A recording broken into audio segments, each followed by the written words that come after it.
Le tennis est le troisième sport le plus pratiqué au monde. Mais est-ce que tu savais que son ancêtre est né il y a plus de 700 ans? Aujourd'hui, on part à la rencontre de Guillaume, maître pommier au château de Fontainebleau, afin de découvrir l'un des derniers terrains encore actifs en France. Cette salle de jeu de paume, c'est une salle unique, c'est la dernière salle historique encore en activité en France. Elle date de 1601, donc elle a été construite pour le roi Henri IV. À l'origine, on jouait main nue, d'où le mot paume. Puis les gants, les cordages et enfin les raquettes sont arrivés.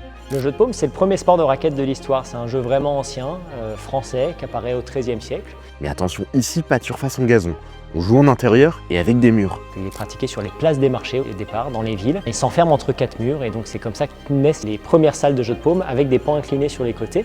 Et ça reprend les toits qui protégeaient l'étal des marchands. Et si tu penses que les balles sont comme celles qu'on achète en supermarché, détrompe-toi. Chaque balle est entièrement faite à la main. Donc une balle de jeu de paume, en fait, ça part d'un cœur en liège. Donc je récupère une ancienne balle, je prélève l'enveloppe jaune à l'extérieur, je la garnis de liège, de petits morceaux de liège et ça donne le cœur de balle comme ça. Ce cœur, après, il est enfermé dans de la bandelette de tissu qui doit peser à la fin 71 grammes, donc c'est précis, il y a plein d'étapes à respecter. Une aiguille et du fil et après il faut coudre ces morceaux entre eux. Mais le tennis dans tout ça, d'où ça vient? Le tennis, c'est inventé par un Anglais joueur de jeu de paume qui s'appelle le Major Wingfield. Et à 150 ans, il crée un jeu de paume transportable. Il le commercialise sous le nom de Sphéristique et c'est une mallette avec des raquettes, des balles, un filet et des lignes pour tracer le terrain. Donc le tennis, à l'origine, c'est ça, c'est le jeu de paume. Tu connaissais ce sport? Dis-le nous en commentaire. Et nous, on se retrouve très bientôt pour une prochaine pépite.